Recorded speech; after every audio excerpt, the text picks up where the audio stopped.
Muted, bro. Of course, I'm muted. Like the fact that I'm muted and it didn't unmute, because usually it unmute. Now Last week it did that because you heard Dion's laugh all in the intro. Now it's like keep it cut off, and you gotta cut it off. I'm like, all right, bro. Just let us be great.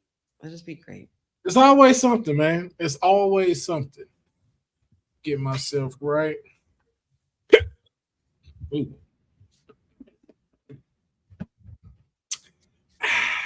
Matter of fact, this is my show. We're gonna do this shit over.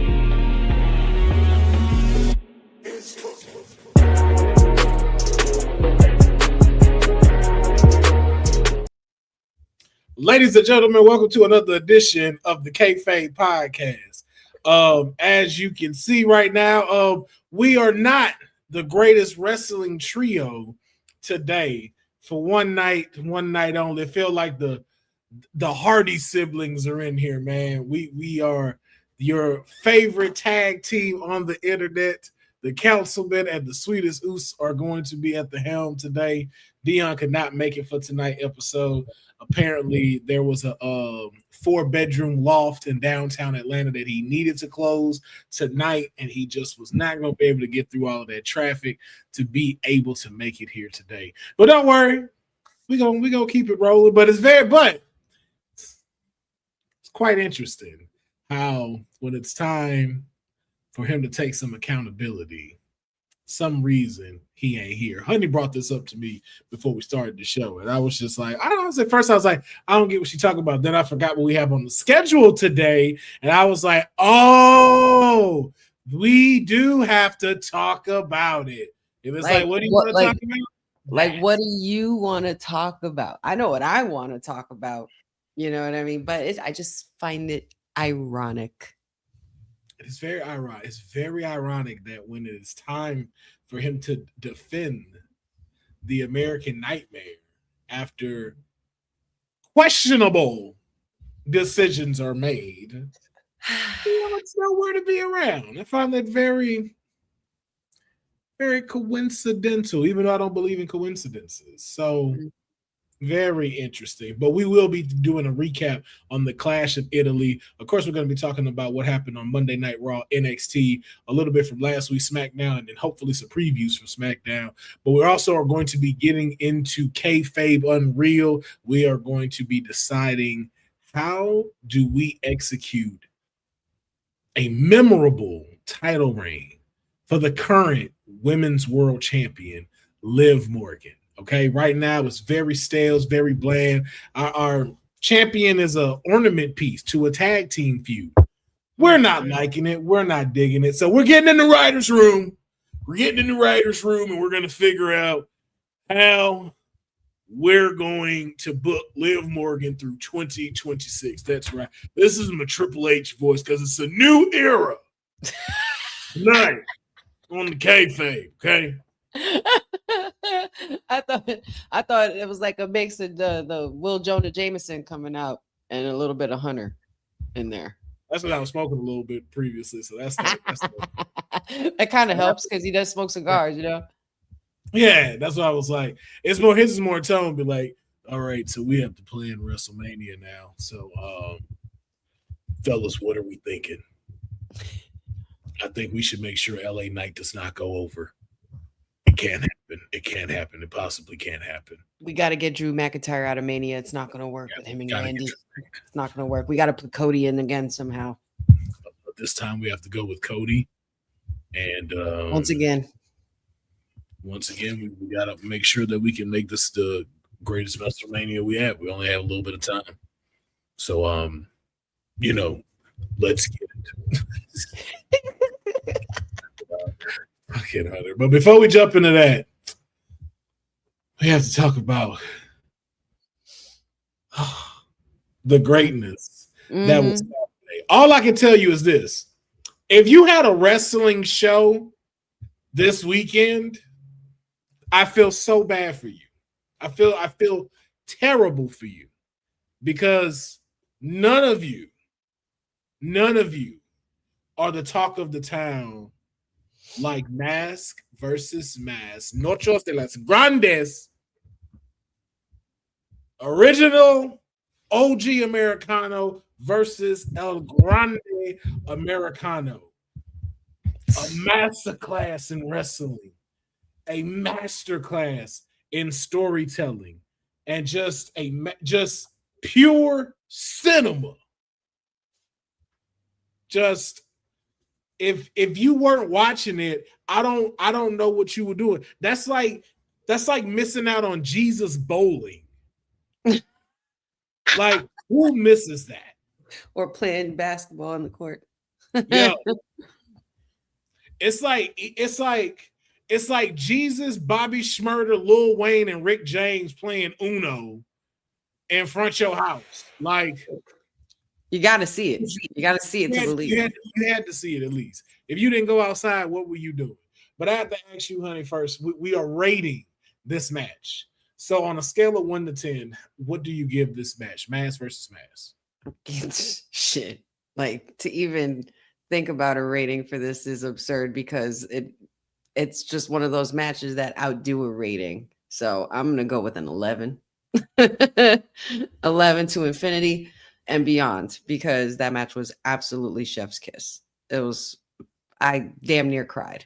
And listen, I knew there was so much hype around it. So I'm glad we went through the review last week going into it, because damn, that shit, that was the first week only. No, there's another night coming this weekend. And that first week, if that first weekend delivered the way it did, what the hell's going to happen this week? Like, it was crazy. That match was absolutely insane. I'll be honest with you. Forgot there was a whole other event going on this upcoming weekend. Don't nobody care. Well, it's still gonna be a great show. No one cares. No one remembers the matches before this one. Our boy is defending his title. 30 down. But he's not doing it against El Grande Americano though. Well, no, granted, he's not. It's against Vikingo. I'm like, all right, I've seen you flip before. We're good. I again, when you were given Wagyu beef fresh off of the bone, with the bone marrow sitting at the top with the oils and the truffle butter and the loaded mashed potatoes with the lobster on the top of it, the thick lobster, not like the minced imitation lobster. I'm talking about a real fucking lobster tail. They didn't just cut up through and put this buttery sauce on it with some fire ass pan-seared asparagus. That's what mask versus mask was. Man, next week I smelled that whole description right now. That's what we had Saturday. Now this Saturday, it's a New York strip. It's not bad. Nothing wrong with it. It's a good cut. You know what I'm saying? It's a good cut. And if we going to like a Roof Chris, that's a good night. But compared to the Wagyu beef and more that we had last weekend, as long as they know where they stand. Yeah. That's all I'm saying. I think the entire world knows exactly where it stands. I mean, for Christ's sake, it had a whole encore presentation after Raw on Netflix. You know how big that is? And that only told me one thing, that AAA needs to go to Netflix. There needs to be another deal with that. But that's neither here nor there. But to have a whole hour encore presentation of the match all over after Raw on Netflix, huge. Never seen that before. So let me ask you, what do you feel like the impact of this match does for the wrestling industry? Not just as a fan, but if you had to put yourself in the shoes of a wrestler, like, how would you feel? What's the impact that this match has had? Well, I mean, first, obviously, the cultural impact it's had on the wrestling community, as well as, the wrestling community in Mexico. Like, it's just amplified it even more. Like this now that we know that OG Grande Americanos Chad Gable, it's just like the shock value of it, and also seeing that he's carried this character for over a year, and we had not known. We might as well call this the dupe of the century. And then for the newly appointed forever, I'm going to call him the forever El Grande, because he's got to be El Grande forever at this point. The forever El Grande has a whole mural in Mexico, and they put on I would just call it a clinic, like you said, masterclass. You know what I mean? Like, those two have definitely proved why they need to be taken seriously as superstars, especially Chad Gable. And being that I heard it was Pete Dunne who produced the match, that says a lot about Pete Dunne. The producers, one of them, but one of the that says a lot about Pete Dunne's work ethic as well. It's like, damn, you're not, you guys just don't. There's so many. I like the fact that there's superstars that we're finding out wear so many hats. You know what I mean? We found out with Bobby Roode the same way. Molly Holly, Candice LeRae is doing backstage production work as well, and helping with women's matches, and Natalia Dungeon Bailey doing her thing. It's so cool to see, and that match definitely had a huge impact. That's going to have a lasting impact. Already instantly match of the year. Yeah, people are definitely in debate of this being match of the year. I think if this is also too a big impact for anybody in knowing that if you're a wrestler, how to fully submerge into a character. And I don't even mean from Chad Gable, who I still can't believe was the original El Grande Americano. I didn't see that coming. Unreal. I can't believe how Daryl Whiteboy just tried to take up all of the Hispanic culture. I mean, thank God El Grande is Latino. He's a little light on the light side, but so is Canelo. So I was like, yo, culture appropriation. Can we? Thank God the fake got exposed. Just whoo. Hey man, the Latinos continue to soar. But this is what it is to really engulf yourself into this character. Like, I compare this El Grande Americano run to somewhat of the Undertaker, somewhat of the New Day. Like, you're being given something that is a little bit more unorthodox, something that you wouldn't have necessarily put yourself into, but you have submerged yourself into making this a legitimate character. And so not only are you making this character more legitimate, but you also get to be able to execute the ways in which you already know how to do majority of these wrestling styles. Right. So it was really great to be able to see what started off, of course, as something kind of humorous, but also to aid in a story, turned into something like this. And I think anybody, if they wanted to study how to be a wrestler on the persona side, not just the wrestling side, study all of this. Study this right here. And man, just incredible. So shout out to them. Much respect to Chad Gable. Not sure where this puts him now that he is here. Hopefully we see him a little bit more on Monday Night Raw.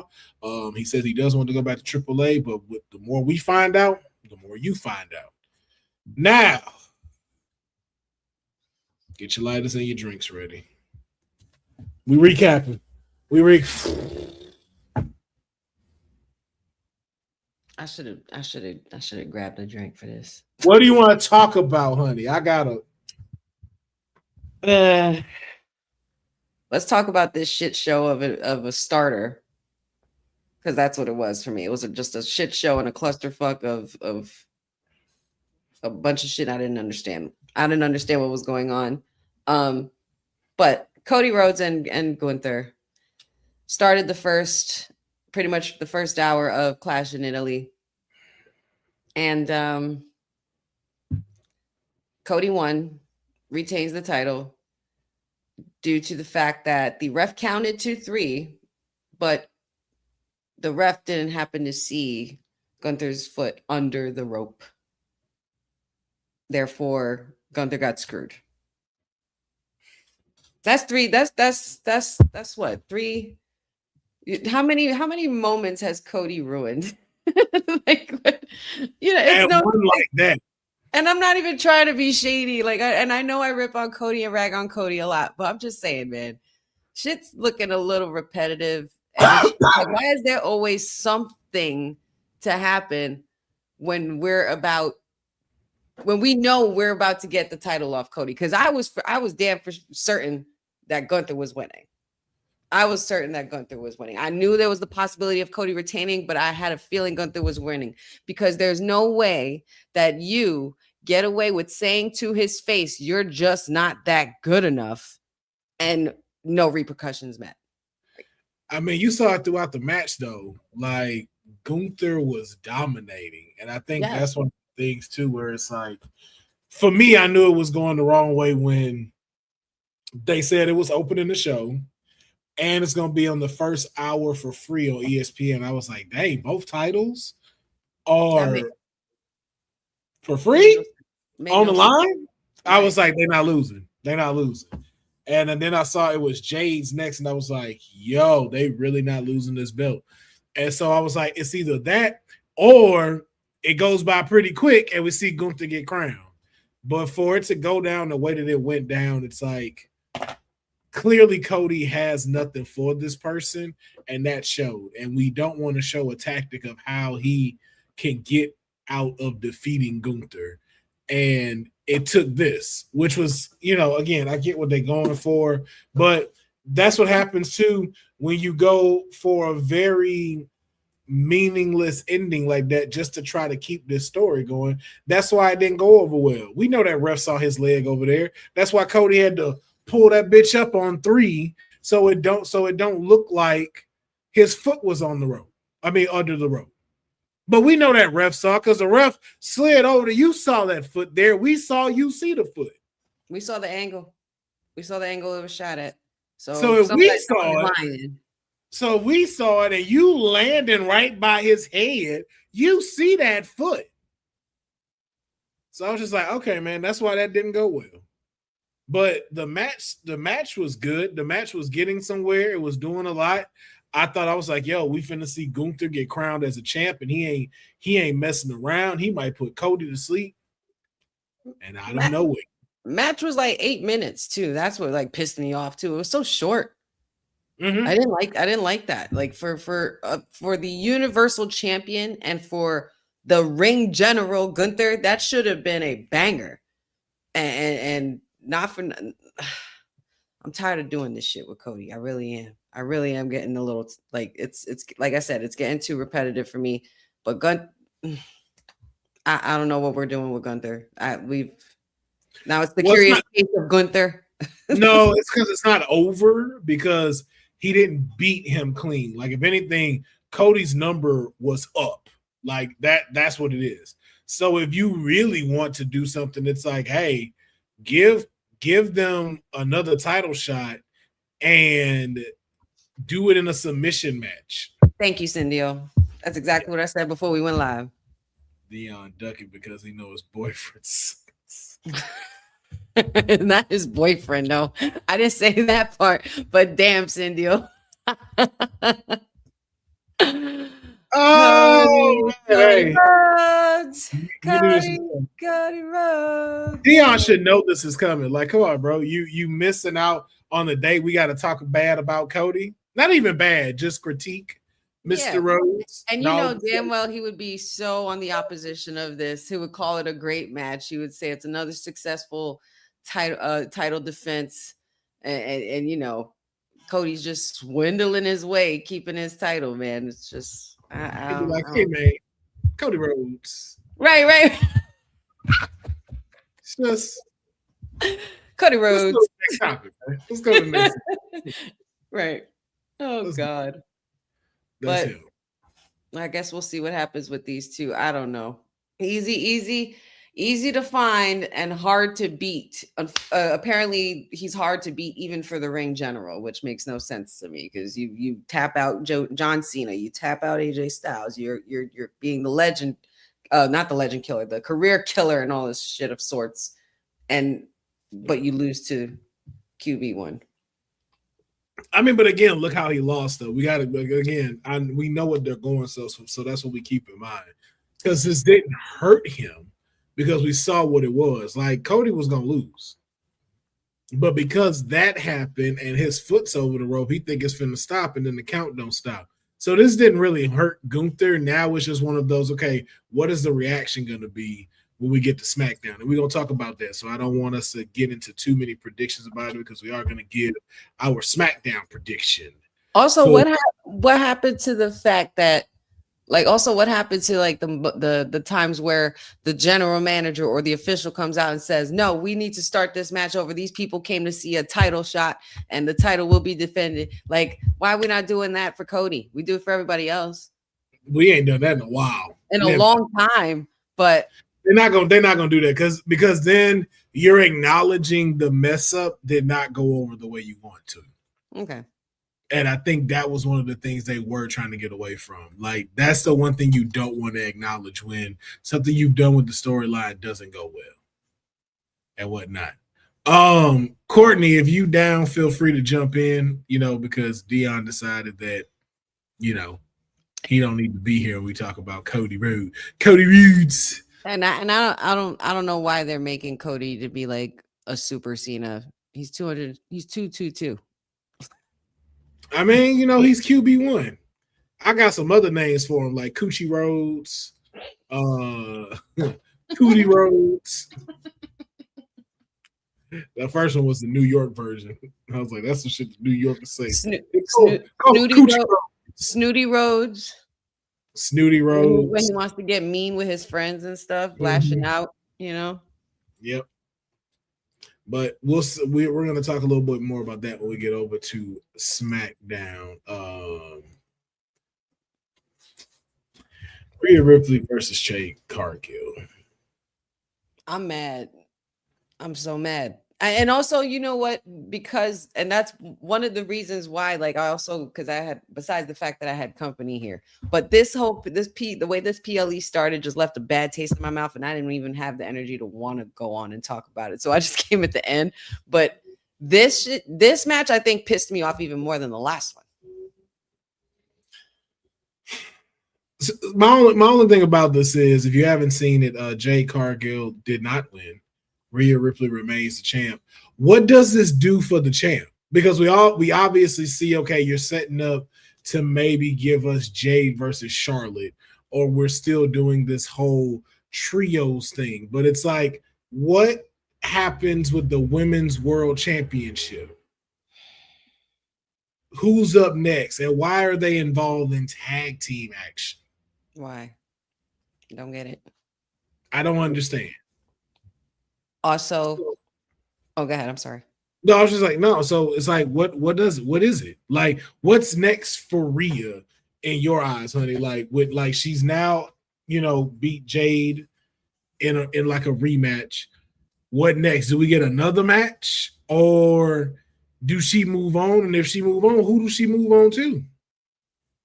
I don't know, man. I'm not sure. I mean, unless we're trying to make room for maybe somebody we haven't seen, maybe somebody like Jordan Grace, or I don't know if you're going to try to shoot Blake Monroe right into it. I don't think that's a good idea, but I guess Jordan Grace makes sense. She's been awfully quiet.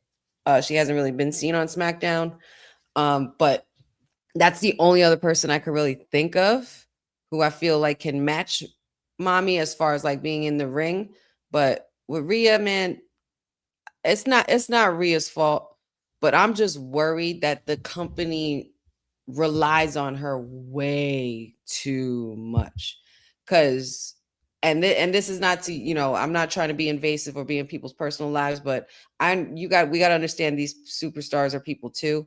And more by the day, we're hearing all these stories, and Rhea's talking about them on her podcast, these faint spells or panic attacks and all this stress stuff and not eating properly and all this time and traveling and all this stuff.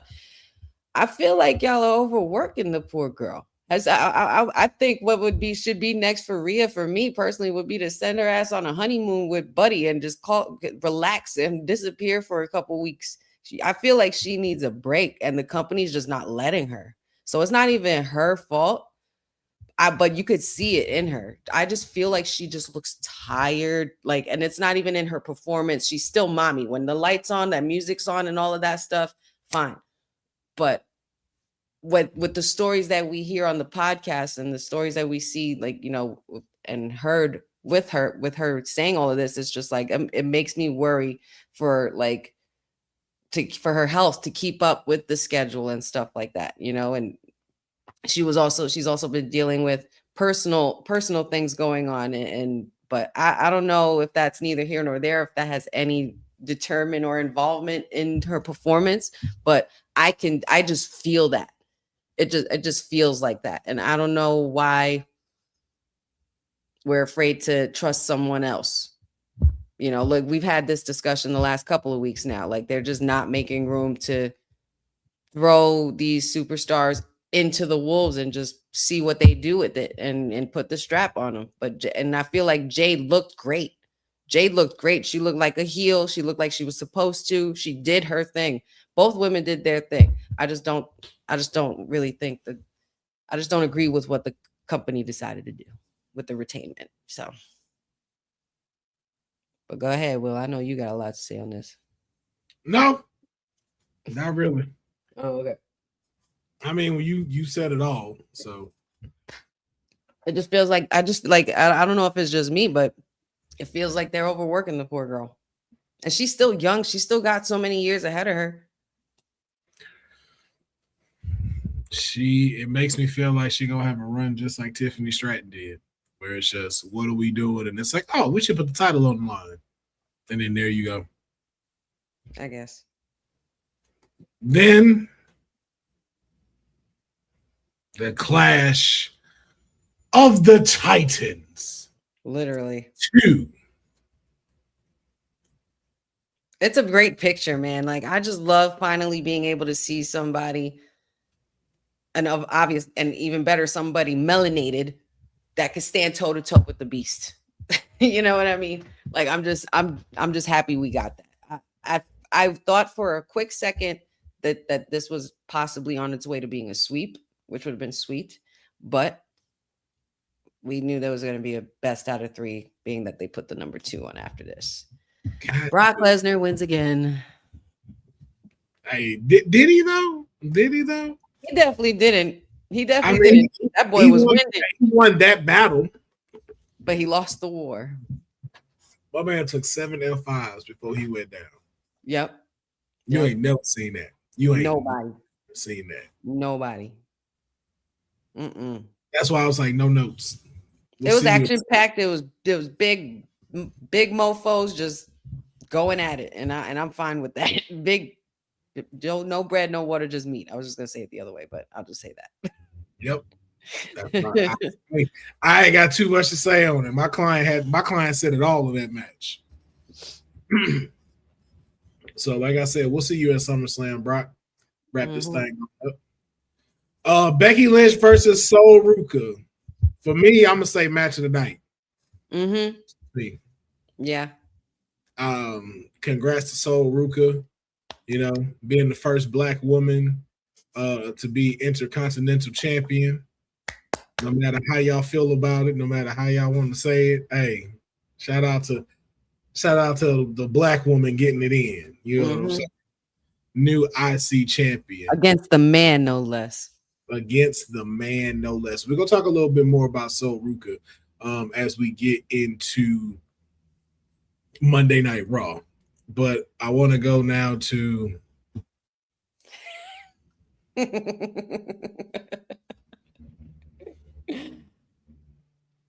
there's only one tribal chief, and we all know this.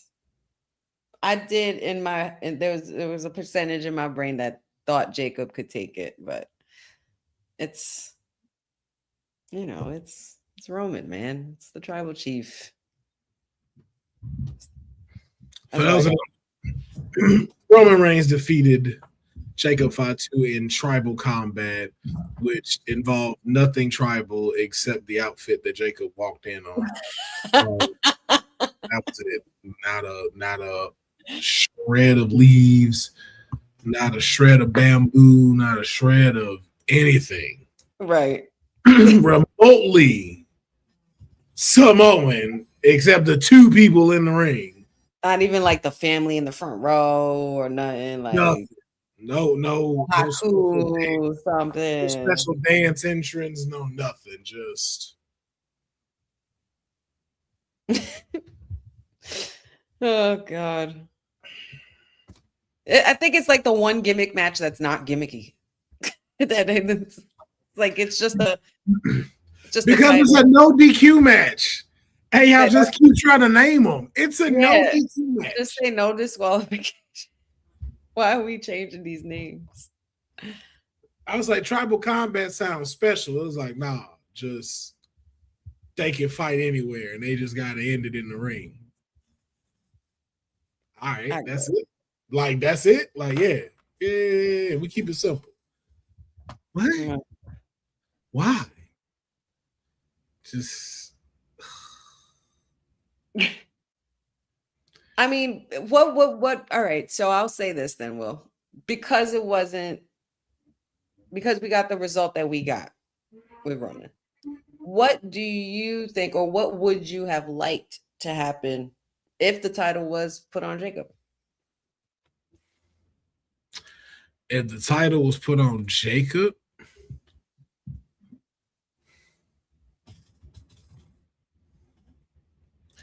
if the title put on Jacob got to be a monster. Like he literally in a way got to be Umaga when he in the ring. Yes. Like you can talk like Roman when you doing promos, but in the ring, like bro, like that Umaga streak got to come out for him to be champ. Then that way, it's just really who decides they want to step up. Because it's just a dude that's just not stopping.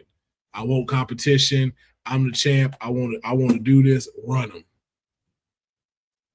But I know that doesn't initially sell as a champion. So I get why it goes to Roman. Again, I'm just tired of knowing that's going to happen. When you look at the card and you be like, no, they're not letting you take that belt off of him. No, sorry about that. No, they're not. We can't do that. So yeah. Let's get into Monday Night Raw, though. Let's get into Monday Night Raw. The fallout to this. Talk about Jacob Fatu. Jacob Fatu had to acknowledge his tribal chief. And now put on timeout. And we got the Bloodline 4.0. Speaking of the Bloodline.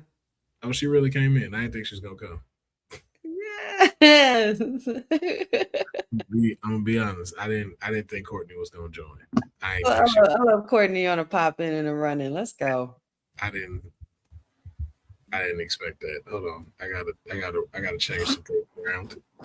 We gotta change the screen. Cause you know what you do. You be like, hey, yeah, cool. I appreciate the invite. I'm gonna catch y'all next time. You're like, boop. I'm like, oh, this real. Oh, she in there. She is really here. Courtney. Hey, what's up? Not much, girl. Well, Courtney, you're gonna have to use that big brain of yours, improv some of this shit, because some of this stuff definitely needed notes. But we are recapping Monday Night Raw. Bloodline 4.0. Gotta know. What does this do for Raw and SmackDown? Well, it's going to be very interesting with 4.0 because I feel like we're back at square one when the Bloodline first started, especially with the Sindel. We will talk about that shortly. Hold your horses. We will talk about that, but let's get through Raw first. Regarding that, it's going to be interesting with the fact Roman is going to take off some time in June. Fortunately, he's going to take up time off at Night of Champions. But it looks like they're trying to make a threat to everybody on the Raw roster. And here we are again.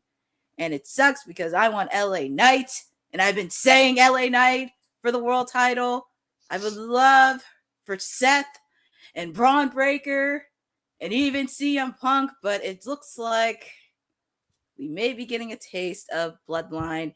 And maybe because I think, well, you brought this up. I think it was last year, a couple months ago. We may be getting war games between both sides of the bloodline because Solo and the MFTs were there.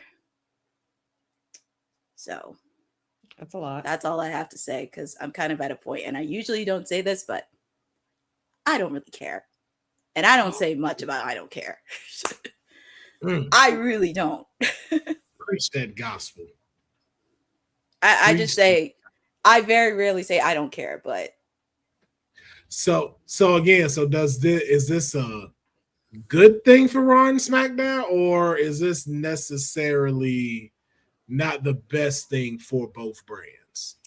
I think it's not the best thing right now because it's like, you guys talked about it with Cody and Gunther.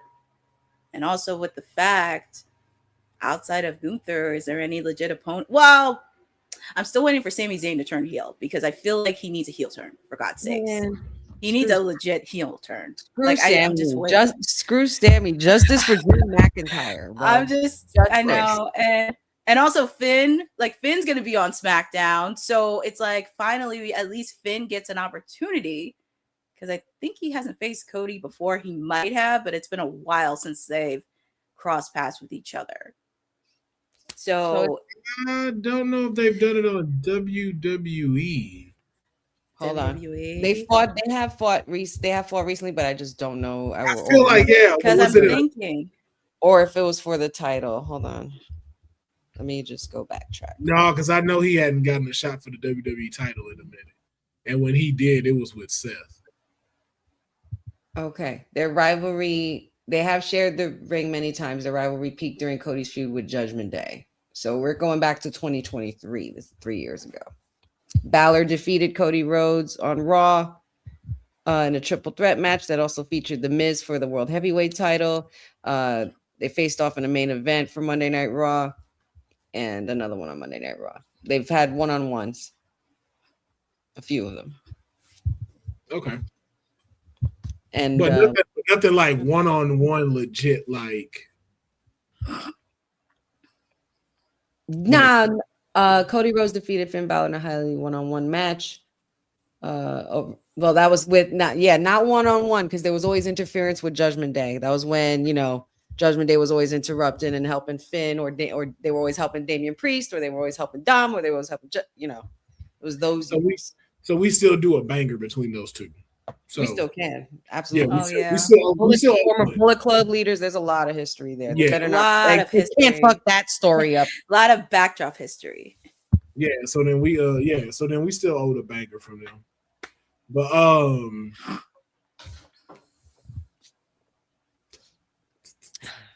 honey. My tribal chief and world champion is not bad for either Raw or SmackDown. I think having the whole bloodline thing happening again, that's what's bad for Raw and SmackDown. Because now that's what I asked. That's what I asked, honey. I know. You did not have to defend Roman like that. No, I do. It's okay. It's okay to give constructive criticism to him. It's okay. That's my genuine love for my tribal chief. So I will always. She legit wanted to make sure. First of all, I would like to excuse my judgment and to know that it specifically excludes the tribal chief in the next stage. I was like, no one said you was pointing at him. The question was about Bloodline 4.0, and she immediately go. Excluding, because I know somebody's gonna twist my words. Somebody, not y'all, but somebody somewhere will probably twist those words. So I just wanted to make sure I told people where I stood on that. But as far as I just feel like I don't know if this is gonna be the same old bloodline we've been seeing. Clearly, it's not because Jacob's a part of it, and we never really saw Jacob aligned with Roman. He was more aligned with Solo's bloodline, and then just broke out on his own. So I think I'm trying to be optimistic. I'm trying. I just don't know, like with the Usos and everything, like what are we doing? Like Jay wearing the shades all the time. Jay's acting extra.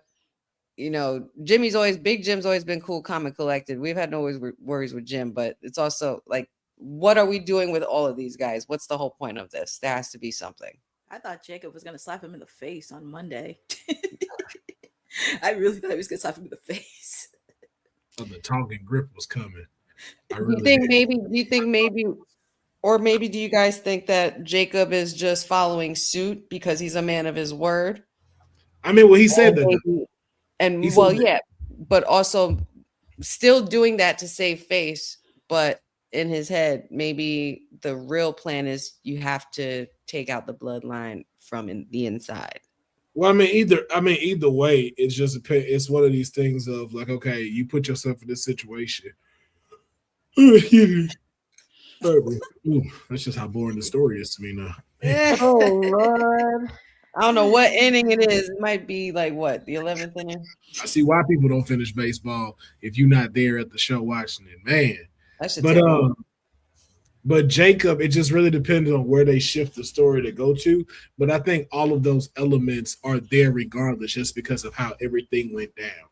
So it's like, I don't think Roman, even for a second, trusts that Jacob is fully with them, which is why he told Jay to keep an eye on him, convert him. Remember the tough love I gave you, give that to him. So maybe we see. You really are bored with this. I'm sorry. I thought about Jay and Jacob, and I got tired. I'm ready to take a nap. Oh, I think we need the clip of Stone Cold where he said boring. Man, Will said basically for Bloodline 4.0. Because the only thing that can come from it for me is like a tribal war games at Survivor Series. That's the only thing that gives me some kind of pinnacle to like what we've been doing, where you got a majority of, Rikishi, Sika, Alpha, all they kids in one Survivor Series War Games match. But if it's not getting there, it's just like, because who's interfering in this? Because I for damn sure don't want to see LA Knight get jumped by all four of these dudes week after week. That's going to piss me off. Yeah. That's going to piss Dion off a lot, too. So my question is, though, if they decide to do War Games, you need 5 people for War Games. So for Bloodline 4.0, who's the other person that would fill in for them in War Games? Please don't say the name. I didn't say nothing.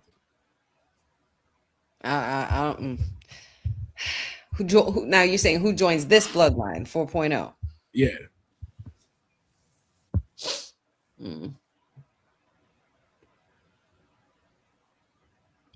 Maybe Cindy, I was thinking that, but I'm just like, I don't know where they're at with him yet. I don't know where the company's at with him yet, even though he's in high regard to be expected very soon.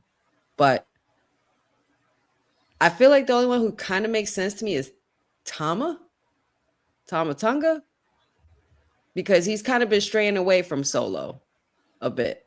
So he joins 4.0 in your eyes.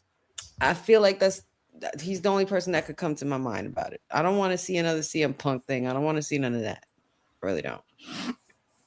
I ain't gonna lie. I could definitely see Zilla and Lance Anoa'i join the MFTs. I can see them going over there and joining with them. But Zilla has openly acknowledged his tribal chief many times, though. He has, but for story-wise, though, yeah, it worked better.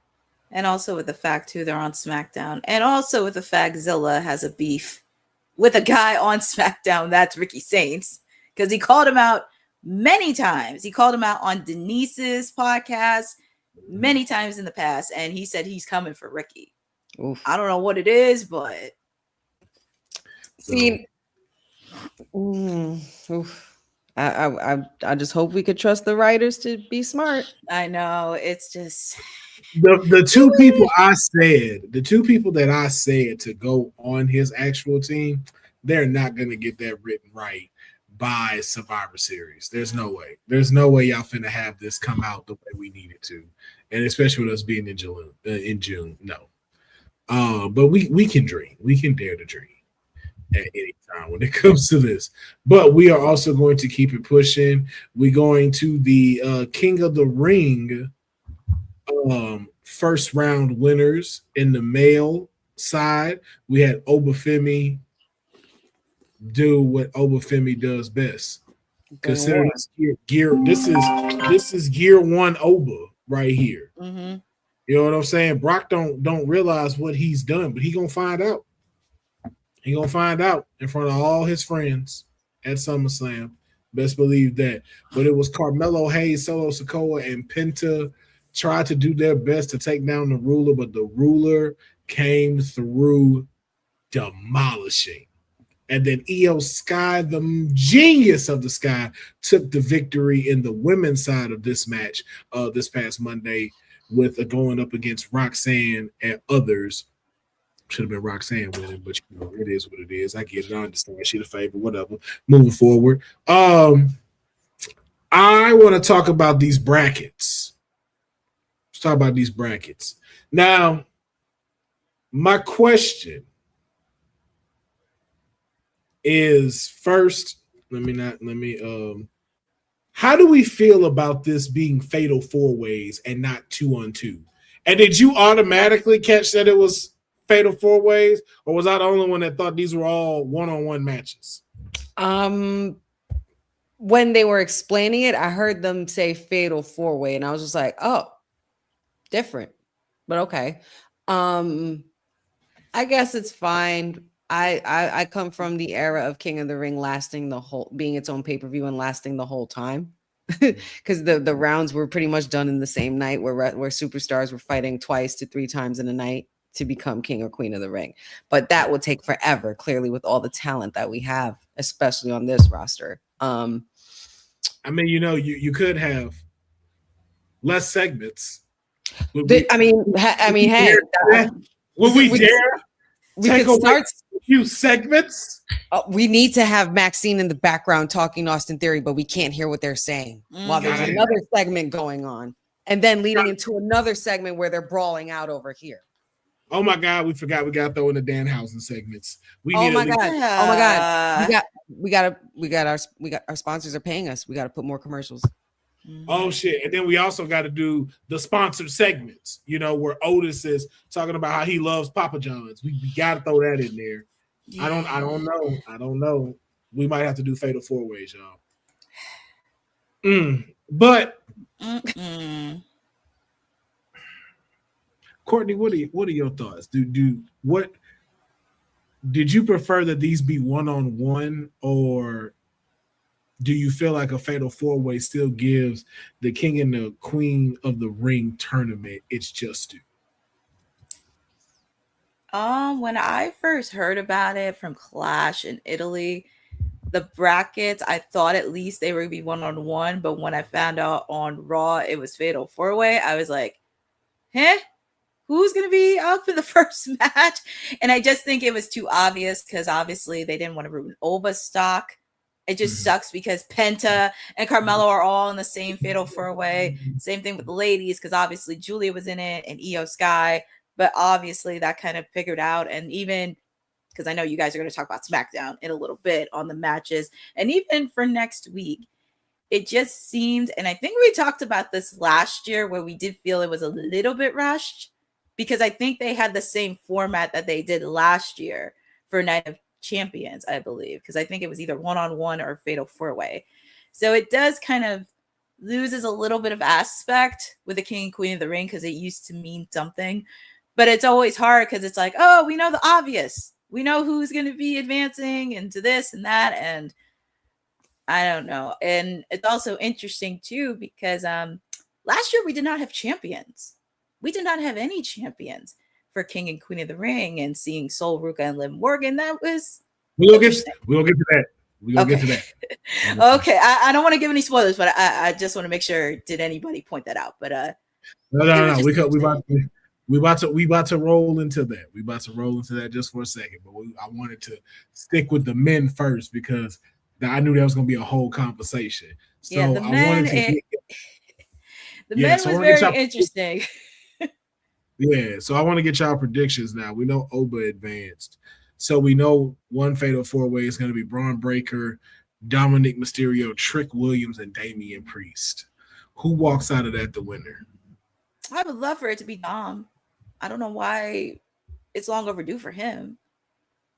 I would love for it to be Dominic.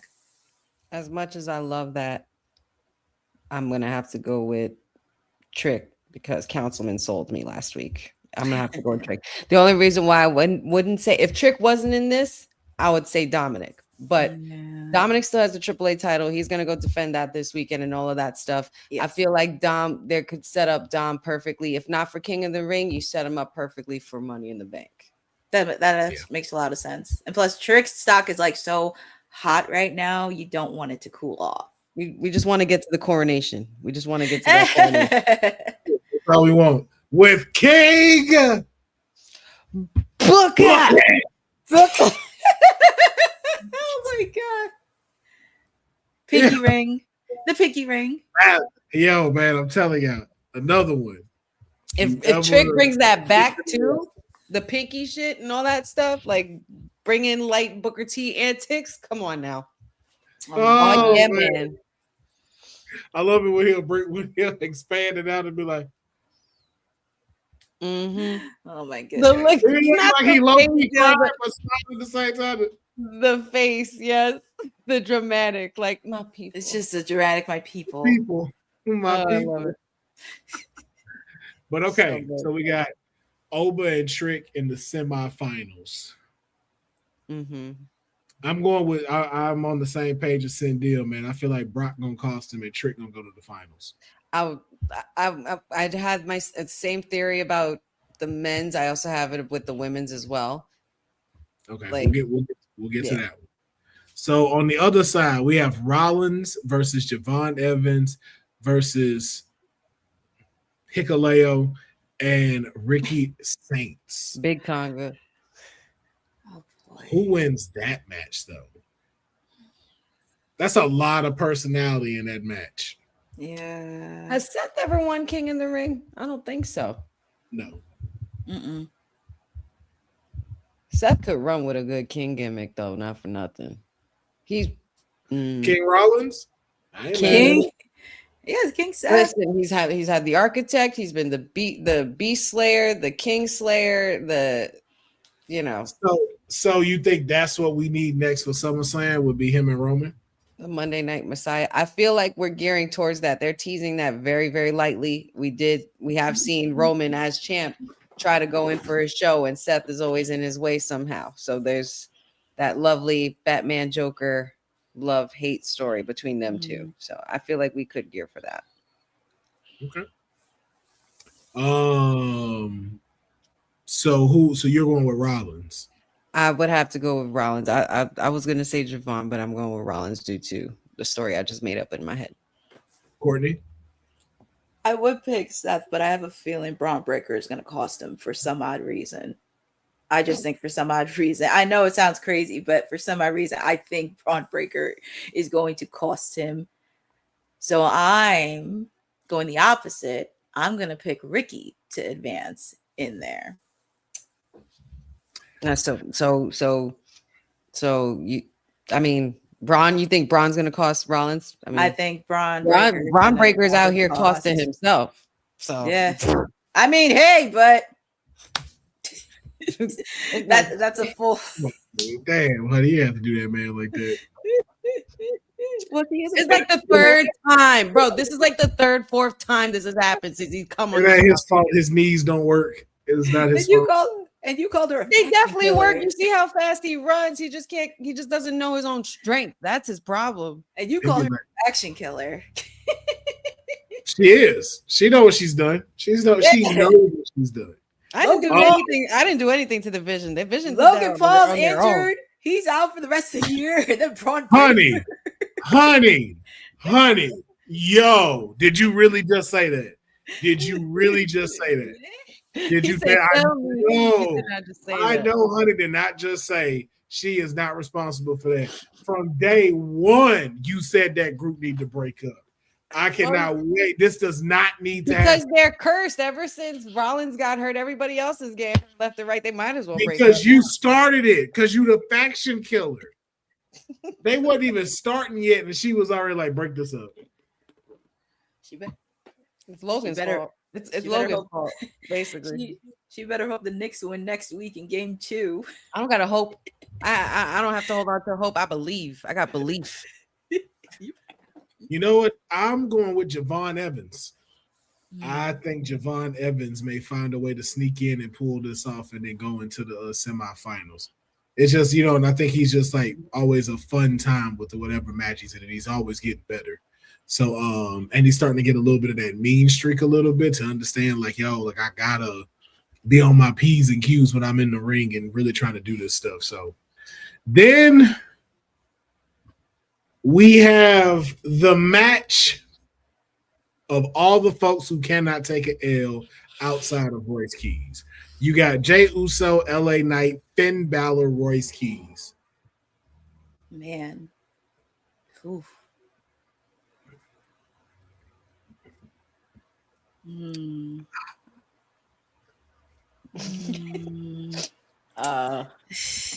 go first, Courtney.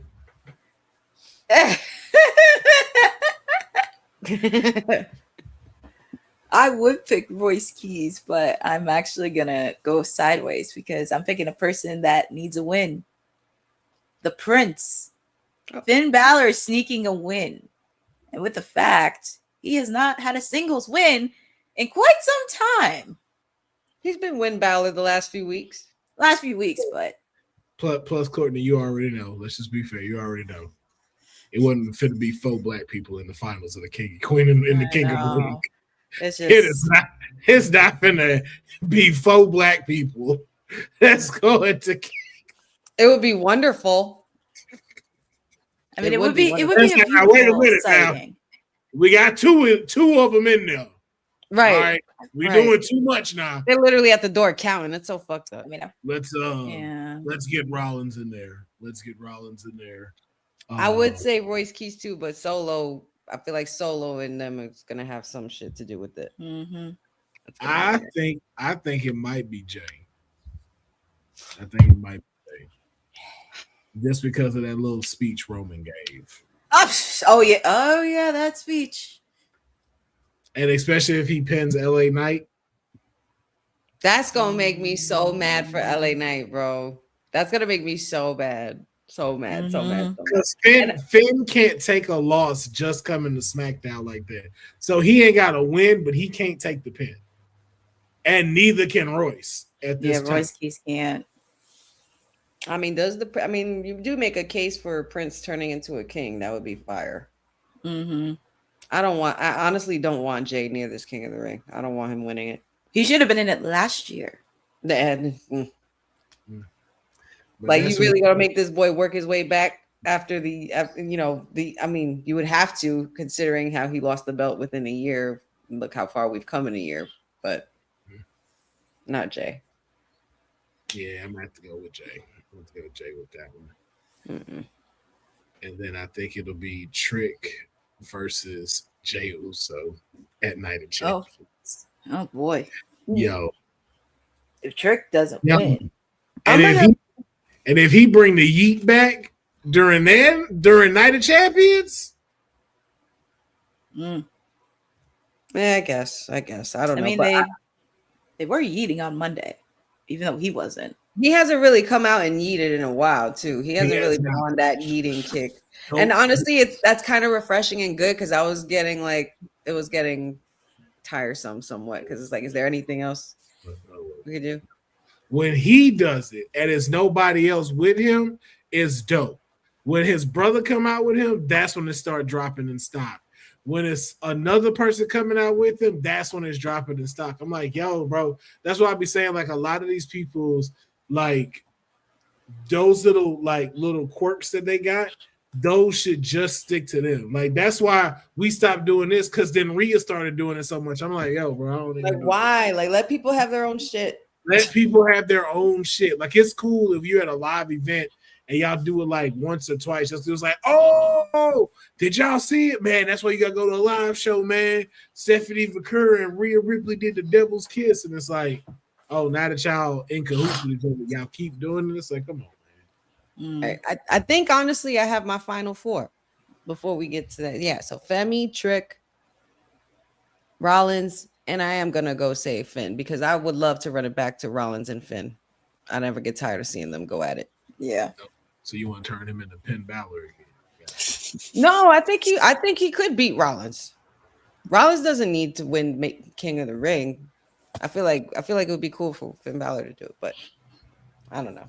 I'm not mad at it. I would love to see Finn get a win. I'm not 100% sure WWE is ready for him to be a headliner of SummerSlam. Yeah. I don't know if they're true. I think it's there though. I just don't know if they think the trust is there. But I think he's ready and I think it's there, and I would not mind seeing it. But that's just me. All right. Let's move on to Dun, dun. dun dun dun. Now let's address it. We have champions in the Queen of the Ring tournament. Now, me personally, I don't mind Soul being in it. I just want to throw that out there.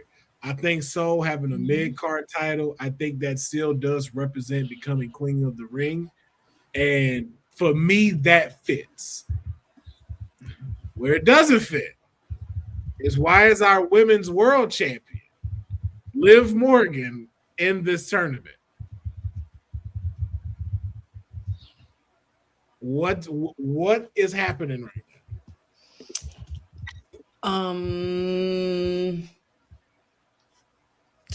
I think it's well, first of all, the thing you said about the mid-card thing, that's totally fine because we've seen that happen in times before. But as far as the world champions and the universal champions, like that doesn't make sense. And I was just gonna say that, Cindy. I do not want Liv versus Rhea. I don't want that. I don't want it. Get it away. However, I think the reason that Liv is really here in this tournament is because the way I'm looking at it, she's clearly not going to win. She's not going to win. This is just a ploy to get that pot stirring between the things that have been going on with Liv and Roxanne and Raquel and Judgment Day, because it just seems like there's some shady shit going on. Nah, you just trying to be a faction killer again. The proof is in the pudding. The proof is in the pudding. You saw how happy he was when your client lost, okay? You saw how happy she looked. I mean, I would be happy too. I would hate to have to face Roxanne in the ring. Roxanne is amazing. So the reason why she's happy. I would be joyful too. I don't have to defend my title against someone as cold as Roxanne Perez. It is better to keep the people who are better than you and stuff closer to you than against you. So Liv just being smart. I'd have been jumping for joy too. Like, thank God I ain't got to face her. I'm one pop rock away from losing my title. Where they waiting on Stephanie. That still ain't finished. And I feel like Stephanie going to come back during this match. That's who they waiting on. We ain't. She hasn't defended that title. She hasn't mentioned who was gonna be up for this title. Nothing. Every day, all waiting for Stephanie to get back, and that sucks. And this is just showing it further of like, no. We don't want to mess anything up. It's like, yo, she could be defending this title at least. She could have faced off against Bayley. She could have had an encounter with Lyra. They ain't got to win, but at least let it be like, yo, she's defending this. I am the greatest of all time. Let it be that. Or she could have made a surprise appearance because her man Dirty Dom is the reigning AAA champion. She could have crashed it. She could have crashed on AAA and be like challenging any ladies down there. Yeah, I mean, you could be with your man and also talk trash about the new general manager who's also his dad. That could have been story right there. You know, I get hiring him for his wrestling knowledge, but like, thank God they didn't put him in a big seat of power, because it's like, listen, he don't take care of his kids. What make you think he gonna take care of his kids? Oh my God. But then I heard he was general manager, and I'm like, all right. I mean, I know you know stuff about wrestling, so that makes sense. That fits. He is a Hall of Famer. But it's just like, why you can't let your kid have one thing? Like, you just don't want your kid to be great. You know what I'm saying? Like, he's Triple A champion. You ain't nowhere to be around. And like now, all of a sudden, you in the best shape we've seen you in like the last 8 years. And now you just gotta be at Triple A where your son is. It's like, hey man, like at what point where it's just like, yo, when will the ego be checked? Okay. And you as a parent, and as a parent, honestly, like from what I gather, a lot of parents usually do want their children to do better than they did, to have better than they had. And you just can't let your son be great. What's going on, Ray? Yeah, deadbeat, man. Deadbeat do what deadbeats do. But let's get to these brackets, man. Liv Morgan versus Becky Lynch versus Alexa Bliss versus Chelsea Green. These are matches straight out of WWE 2K26. Man, I feel like we made these matches. Right. Who wins out of this match besides us? Like, we win no matter what. Yeah, pretty much. Who advances? I'm pledging my allegiance to Chelsea Green. Queen Chelsea Green. Queen Chelsea. The future queen. Man, I ain't gonna lie. I got Little Miss Bliss, man.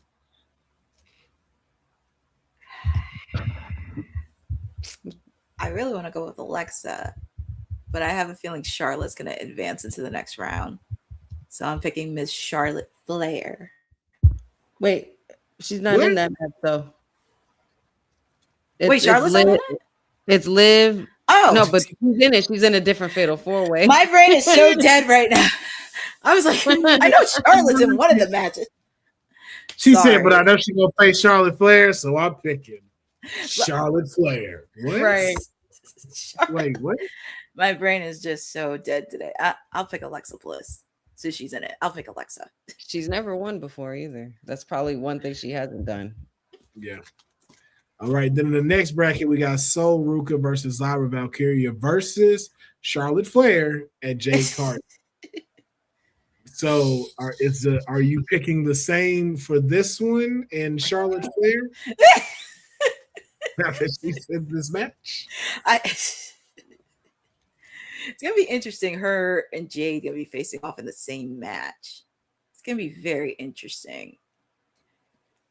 And also, Jade is defending her title because she is the reigning Queen of the Ring from last year. Yes, she is. She is the reigning. Could she go for a second reign? Never been done before. Never. But who do you pick? You going with Charlotte though? I'm just making sure. No. I'm only gonna be safe. I'm picking Jade. I'm gonna pick Jade. I would have picked if either one of them were in it. I would have picked Lyra, but I gotta pick Jade for this one. Jade has to advance. I'm gonna go with the Bird Lady. I'm going with Bird Lady. Come on, Lyra. You're going with Lyra? I am gonna go with Lyra. I am gonna do that. She got 4 on the last one. Yes, she did. And so Ruca is gonna be dealing with her title defenses and stuff like that because we know they're gonna set her up for her Intercontinental Championship and whatnot. Jade and Charlotte, they're pretty much gonna be like Oba and Brock and be off in their own thing. Cat fighting in their I'm gonna say Amazon fighting because those two are athletes, but they're gonna be in their own bubble. So that leaves Lyra open for an opportunity. And I think Lyra is smart enough to be able to take advantage of that. She can steal it. It's not the first time she's done it. She can steal it. I think Charlotte wins. You get Alexa versus Charlotte, and Jade interferes, and Alexa Bliss goes to the finals. Wow. Breaking up tag teams. Why would that break up a tag team? It's Jade's fault. Either one of them would have did it to each other because we know Charlotte would have done it. True. All right, now on the other side, we have Bayley, Raquel Rodriguez, JC Jane and Kiana James. Two James. Two James. There's JC Jane, Kiana James. I'm going Big Mommy Cool. Big Mommy Cool. It would be nice to see Raquel. I want to see Raquel advance into Queen of the Ring. Raquel and Io is going to be fun. I want to see Raquel too. I think she pins Kiana James in a good fashion. But yeah, I want to see Rio versus Io too. I mean, Raquel versus Io. Damn, why I gotta be fucked out? Hey, listen, Send. I'm not mad at that either. I'm not mad at that though. I'm not mad at that. That's not ridiculous. That's not ridiculous. Right. Sage D, you're funny. He says since Dion ain't here, Bailey wins. Again, that's not ridiculous. That's not ridiculous. Nope. None of those. Honestly, that's the one fatal 4-way where I don't care who. I wouldn't be mad at anyone, even Kiana James, because she has very much impressed me since coming to SmackDown and on the main roster. Man, if we have that, if it goes the way that I'm picking them, man, Raquel Rodriguez becomes Queen of the Ring. Let's do it. Yeah. That's the best way we got to get her to live, man. Big Bobby Cool. Let's do it. We need to bring that back. The whole gimmick was perfect for her. Let her come out with her Chola motorcycle and all that shit. Like, I want to see her do it, you know? Why not for SummerSlam? Get that crown. But we'll figure out and we'll keep discussing as the king and the queen of the ring tournament continues. Now I want to get into, of course, history made. First black woman to be the women's IC champ and stole Ruca. Yes. So the first thing I want to know is thoughts on Italy's reaction on Raw when Sol Ruca was in the building. Like, yo, America, y'all got to step it up. Like, these cats are outdoing us every time they go over there. But that's a shame. I ain't never seen us make the camera shake. Mm-hmm. We need shaky cameras, man. Right. They were shaking the cameras like throughout the night. Like Oba's entrance, they couldn't even do the main panned out camera because it was shaking with the people going crazy and everything. Like Roman Reigns, they were singing something in Italian for Roman Reigns as the tribal chief. Like, and it was like, it reminded me of AJ. Mm-hmm. AJ Styles Backlash in France. Insane. So let me ask y'all this. Who should Sol Ruca face first? Who should she defend her title against first? What's a good person to knock it out the park to get this title reign going? Because right now, if we're being honest, this title got more prestige on Raw than the women's world title currently. It does. This is the it title right now. Mm-hmm.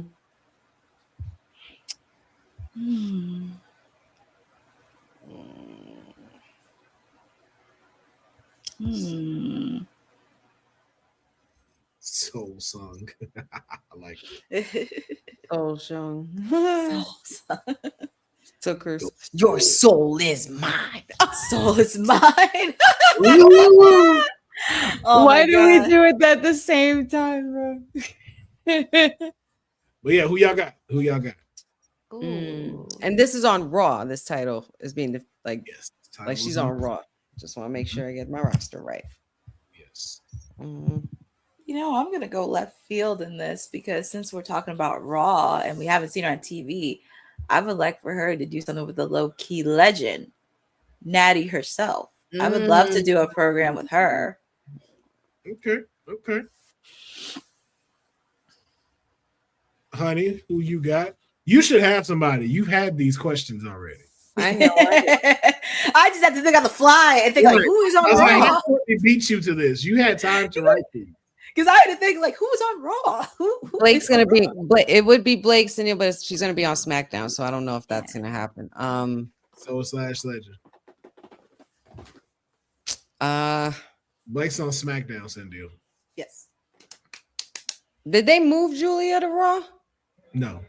I don't know. I feel like for some reason they should and have Julia go after the IC title. They screwed her. They screwed around with her enough with the U.S. title. So I think I would say Julia randomly if they were to put her through that portal. All right. Where your notes at, man? Oh my god! In my phone. In my phone. I was like, because I know that wasn't your pick. It wasn't my pick because I realized that my pick would probably be stupid. No pick is a stupid. No pick is a stupid pick. Right. All right, fine. I said my notes say Maxine Dupree. That's who I was going to say. I was going to say Maxine Dupree. Yeah. I think that'd be dope. And also with the fact that you've been acting with Austin Theory the last couple of years. Yeah, that's why I think that's very intriguing to see. And then see Austin out there and stuff like that. But like, yeah, that's not a dumb choice. Sage D, why you being like that? You know she's not here no more. I think you're talking about Thea. Well, you got to say which Thea. That's you that know her personally. Santina. Oh my God, Santina. Hey, listen. Now listen. Santina. If Santina is still out there somewhere in the world and listening to the podcast, if you could give us one more match, here's your perfect opponent for one night only. And it should happen. And it should happen at McDonald's. McDonald's. Yes. A McDonald's nugget fight for the IC title. Oh my God. That's a gimmick match for your ass. But man, I also got Ivy now. I think you know what? Ivy. No, my first one was Lyra Valkyria. I can see that. Yeah, Lyra. She's gone for it before. I can see Lyra. I think her and Lyra would have some dope matches. Mm-hmm. But yeah, man, congrats to Sol Ruca on becoming the new IC champion. I believe she's going to still continue to carve a path of making this a great division. And hopefully we continue to see this pattern of having this title be on PLEs and some of these others follow suit as well, because there's no reason the women's U.S. title should not be defended on a PLE. Just throwing that out there. But now we move into this. Braun Breaker versus Seth Rollins. Seth Rollins wins. Quick question. Was the right choice made? Was the right choice made on the winner? Yes or no?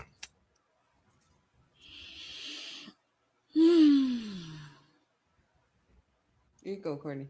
Of course you would say that. I want to say yes and no. I know. Yeah, because Backlash, Braun won, correct? He won. He didn't win? No. Well, he should have won tonight. He should have won last night. Because Seth going 2 for 2, that just puts Brock's stock a little bit down. A little bit down. You think his loss puts his stock down, or the fact that he injures himself so easily down? Oh, God. Because that's what I think does it.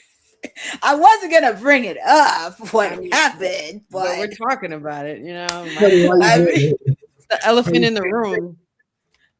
Why you being with that way with that man physiology, yo? I'm just like, bro, it's in plain sight.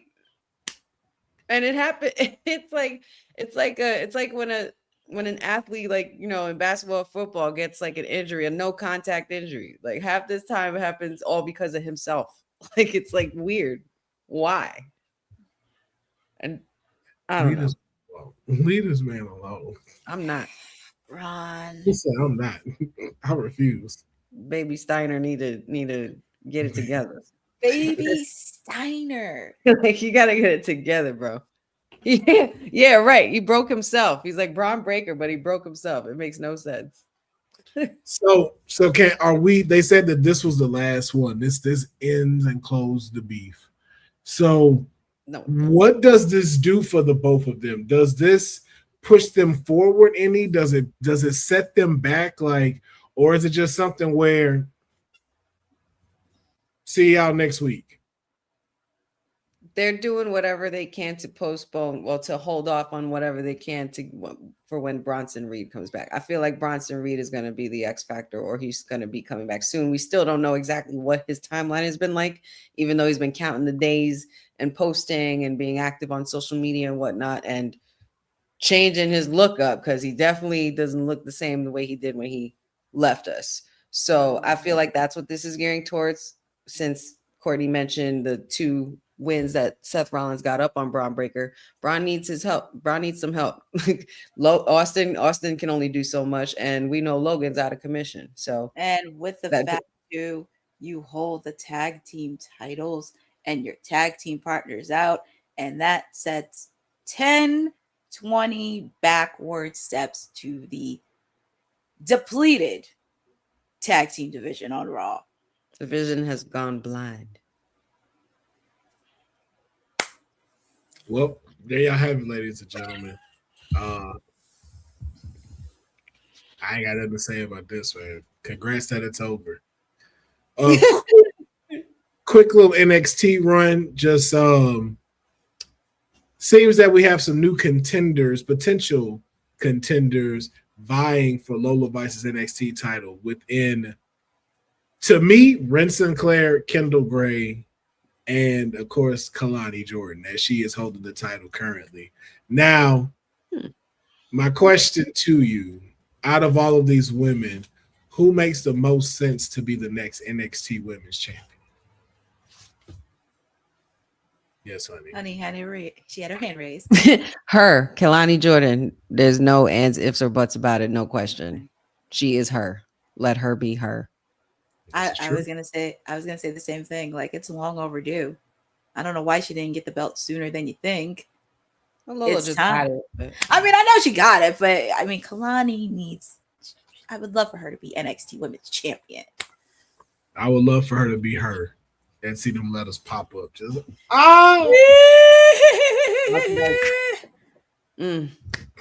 Come on, Kalani. Yes. Come on. Do it. Win it all the way.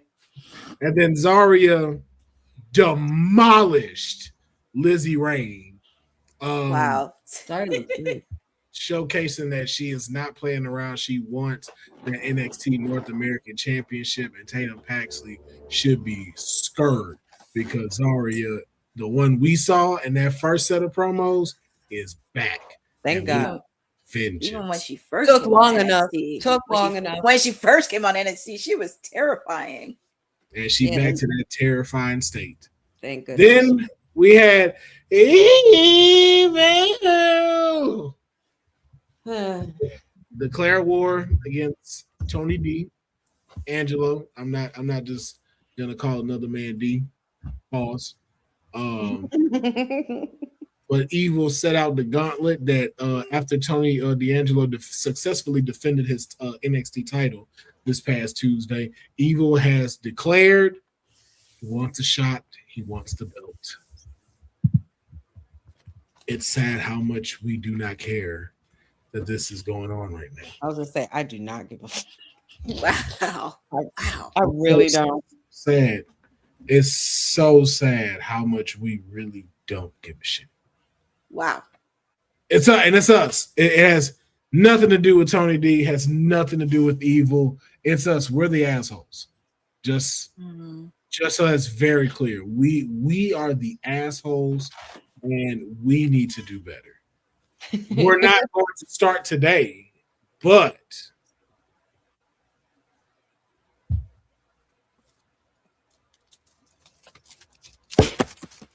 wow. Nah. No, thank you. There you have it. Moving on to that Friday night SmackDown there now. Moving on to that Friday night, that SmackDown. I gotta ask. Last Friday, we had an interaction that displayed a whole bunch of melanin in the ring on Friday night SmackDown. Something we have not seen like really in quite some time. Probably never really on SmackDown. But an altercation took place where Trick Williams backhanded Ricky Saints like he did not have his money. Now, question: what did this help fuel whatever this is, or are we getting a tad bit disrespectful now when it comes to the reactions that Trick Williams is having? Is this Trick Williams or is this Pimp Daddy Trick that we're seeing emerge?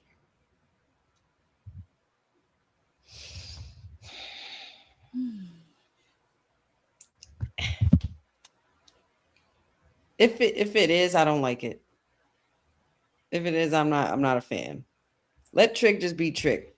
Don't force it, and don't, just because you've seen it in movies and it looks entertaining and cool and stuff, just let it be natural. Trick Williams came up off of being himself naturally and growing organically. Let him do the same. Listen to the crowd, yes, as far as our excitement. You hear the whoop that Tricks. The entrances are grand. He has a presence. He's got the star power. He's earned his position here. But there's a fine line, and we see it every time. Like the minute they put on that hat or whatever it was, the coat and everything, we were like, all right, stop doing this. Changed it up with a fur vest. Change it up every now and then. Like I don't want to put a certain kind of stereotype for I don't want them to put some kind of characteristic stereotype on Trick Williams, because he doesn't need that. So stop trying to force shit, TKO, just because you've seen it and you think it looks cool. We let them be cool. They are already cool. Courtney, your thoughts? I could tell somebody from TKO did not see Trick's run in NXT or TNA. That's all I'll put out. But I mean, you gotta let Trick be Trick, as Honey said. You gotta let it be organic. I'm not laughing at you, Courtney. I saw the comment. I saw a comment. I'm not laughing at you. Oh, okay. But it's just really hard to do. Like, you have to listen to the crowd. I mean, you gotta listen when they were in South Carolina in his hometown. I mean, granted, it was his hometown, but everybody was saying whoop that Trick. Everybody for him. And you just got to let him be him, because now he's a star. And also, as a fact, if you have never seen Trick Williams, go watch some of his matches on NXT and go watch his TNA run, because that's where he started to grow a little bit and the fans really got to know who Trick Williams is. And also, by the way, too, no disrespect to Trick, Ricky, you need to at least slap the crap out of Trick Williams after last week. He needs to get his receipt back. We need a lick back. He needs a lick. I'm sorry, Ricky needs a lick back from last week. I feel like everybody's slapping him and everybody's slapping Ricky left and right. I'm like, come on, Ricky, you can't let that slide. For all the lights, you can't let that slide. Nah, Ricky needs his receipt. He needs his lick back. Like, come on, man. You're letting everybody slap you week after week. Come on, man. Well, the first one I will excuse because Mello rocked his jaw. He rocked it. He straight up super bad. Fogel in the liquor store punched him out of nowhere with off camera, which was hysterical. But the slap though, the pimp slap, that Ricky. Come on, Ricky. They got you getting your rings knocked out of you, bro. Like, nah, for real. For real. You got to get your leg back, brother. You got to. For the culture, you got to get your receipt. You got to get it back. But do we also have predictions? What do we is this story continuing or is it over? It's a story that never ends. It's a story that never ends. This is the song that doesn't end. It's a story that never ends. I kind of do feel bad for Cody. It's a shame. Whoever's writing this stuff, I don't feel bad for Cody. Why you feel bad for Cody? I don't feel bad for Cody. It's not more on him. It's pretty much who you're setting him up with.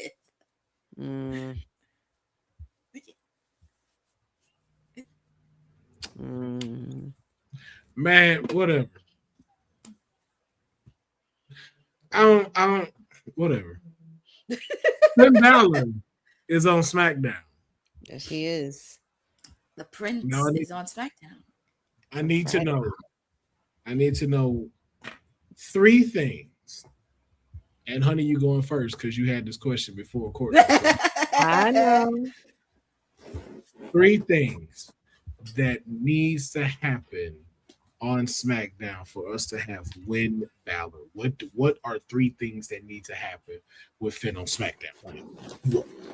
You need to eliminate other potential people that have a shot at Cody. You need to go after top contenders. Clearly, you got to go after guys like Gunther. I definitely see Finn going at Sami Zayn, because Sami Zayn is going to continuously be a thorn in Cody's side, and that's only going to get in Finn Balor's way of his plan and his end game. So I'm going to say Gunther.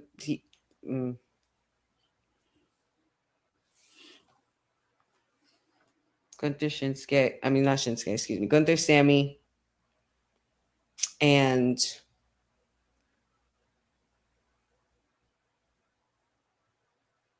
he also needs to come at Cody straight up. I think. Don't go sneak attacking. Just go straight up and call him out. Mic to mic. I don't want to say it's going to be another segment, but it will be because, it's TKO. But yeah, I think he should work on being the one that's constantly going at Cody, considering they have the most history. So I feel like those are the 3 things that should happen for Finn on SmackDown. Okay. 3 things I think Finn needs to do.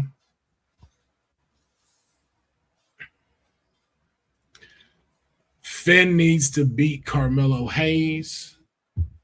Finn needs to also, I agree with Honey, go straight up to Cody Rhodes.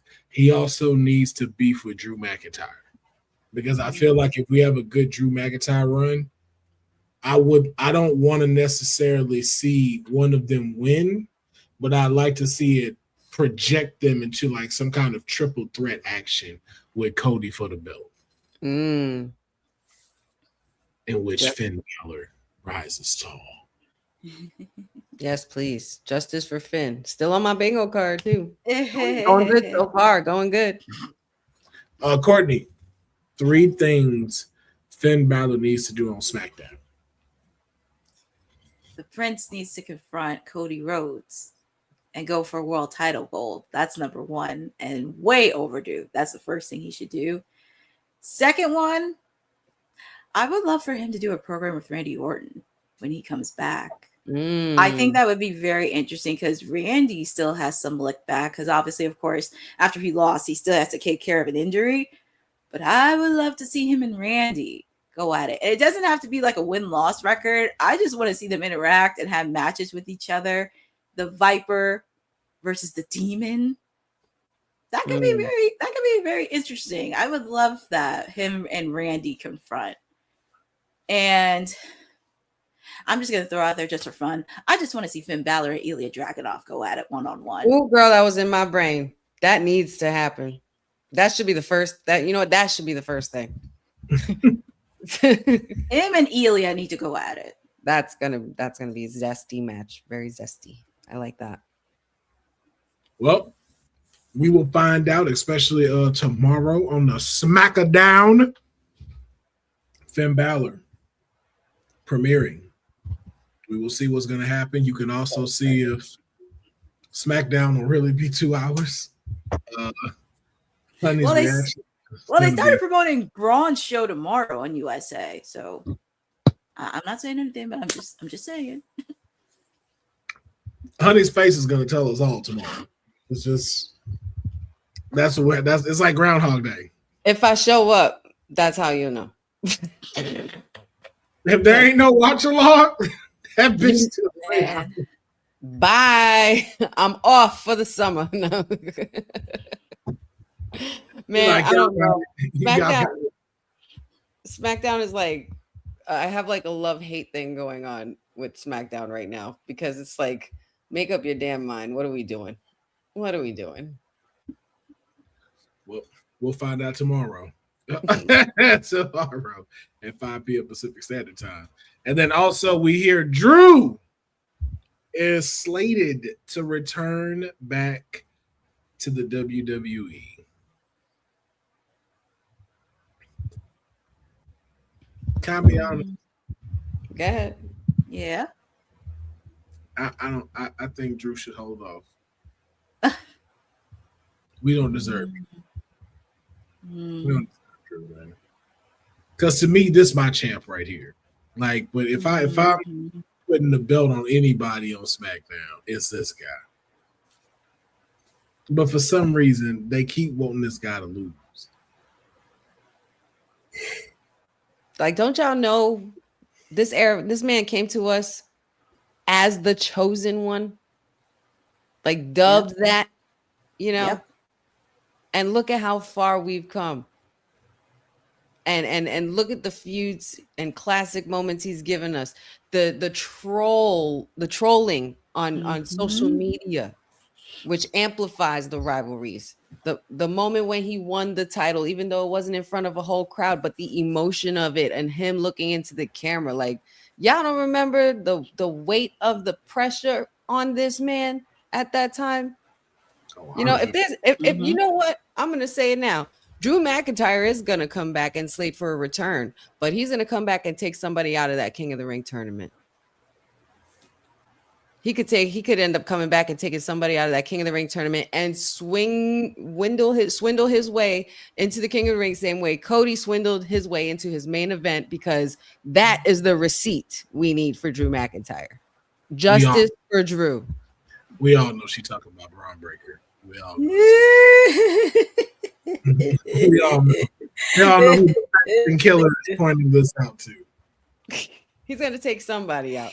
Take out Bron Breakker and then he might take out your favorite, somebody's favorite.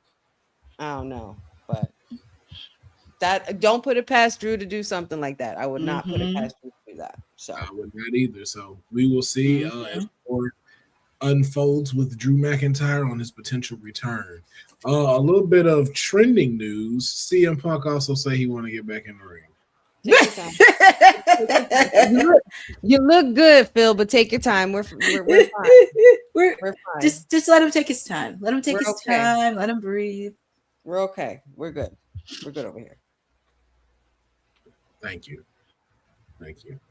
Love you though, but we're okay. We also have been getting rumors. We're good, Dwayne. We're good, Dwayne. 3 years too late, Dwayne. Saudi Arabia. No, Dwayne. Most electrifying. No, Dwayne. In sports and entertainment, I feel the type of the way. great one may be involved in WrestleMania 43 in Saudi Arabia. The big checks are coming out. No kidding. But there's supposedly an alternative that was supposed to be happening if this does not go down. So the question is, what do you want to see more?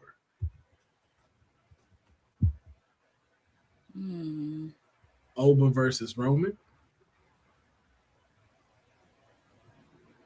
Oh, man. I thought I had Rock versus Roman up here. That Rock versus Roman shit is dead. It's been dead for 3 years. We were supposed to get it at 40. We know why we didn't get it, because somebody had to finish their fucking story. But the Bloodline 4.0 is back. There's a bloodline running around now, honey, that you're so excited about. Not that the bloodline is still active. So now it makes sense that Boots to Asses is coming. I think we're okay, Dwayne. I'm good. Saudi thinks different. Saudi is ready to sign that check.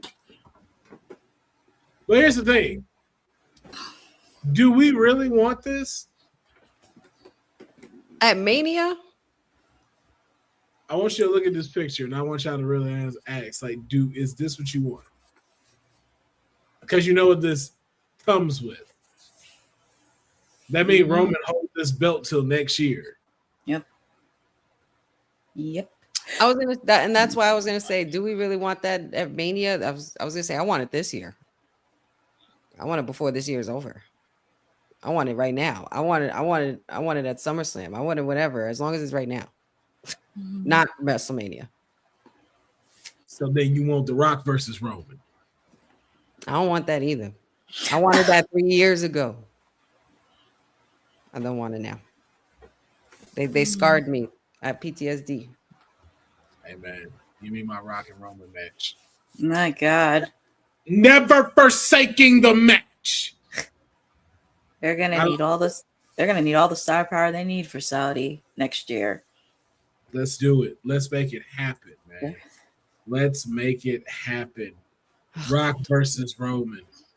The OG versus the electrifying. Dwayne versus Joe. Dwayne versus Joe. That's all I'm saying. That is all that I am asking for. So now the thing was we're supposed to get into Kayfabe Unreal. But Dion took a whole bunch of notes on this. And I feel a little bad if we did that without him here. Oh, and it's hard work for nothing. Yeah, and I'd also feel bad too because Courtney didn't get a chance to like write her stuff. No, I didn't. Yeah. So I don't think that's. I think that once again we'll have to, skip this. But I think that's a good thing too because we'll most likely know the results of the Fatal 4-Way, and for King of the Ring. That we can factor that into it. So, before we get out of here, Courtney, is there anything you want to bring up? I know y'all mentioned something about Stardom and how AOA the shit out of them right now. Like, what's going on? Well, first off, if you did not catch it, Mercedes Moné returned last night. She's advancing into the Owen Hart Cup Women's Tournament, and she'll be facing off against the winner against Persephone and Hazuki this Saturday on Collision. So, welcome back to her. And plus, it's time for her to be back in action. Nothing against her. It's just the narcs out there. Nothing against her, but it's just the narcs. But anyway, she did beat Alex Winter in a banger of a match last night. But if you have not been catching up to speed, Sindell's been talking. Tekla, who's the reigning AEW Women's Champion, if you did not know of her story, and Tony Schiavone mentioned that she did wrestle in Stardom. She got in the face of the president of Stardom and apparently was supposedly banned. And if you were at WrestleMania week, Stardom was on the ground for Vegas. And Tekla was there and beat the crap out of the president again. And last night on Dynamite, she called out everybody from Stardom. She said she don't care who she faces Stardom. And she said if the president was at Forbidden Door, which, by the way, is in San Jose, California, later this month, she's calling out everybody from Stardom. So it's going to be very interesting. And I like that they're doing the backstory of Tekla and also with Stardom, because that's something I talked about a lot on WWT and my watch along, is really ensuring this partnership with Stardom. So I'm happy they're getting their shine and opportunity, and also seeing the ghost from Tekla's past in Stardom. Now, who is she going to face at Forbidden Door? I wouldn't mind seeing somebody Stardom. And I know people want Mercedes to win, but I said this last night. I would love for somebody from Stardom to win and just carry that to All In and Wembley Stadium. Just continue that. So at least, and also with the fact too, I'm just being serious for a minute. This could be a good opportunity for AEW, because Will, you talked about this where WWE is not hitting the Asian audience. This is actually a good opportunity for AEW to hit that, because you have Takeshita as a babyface. You have him as an AEW International Champion. You have Tekla. You have all the girls from Stardom. You have Mina Shirokana.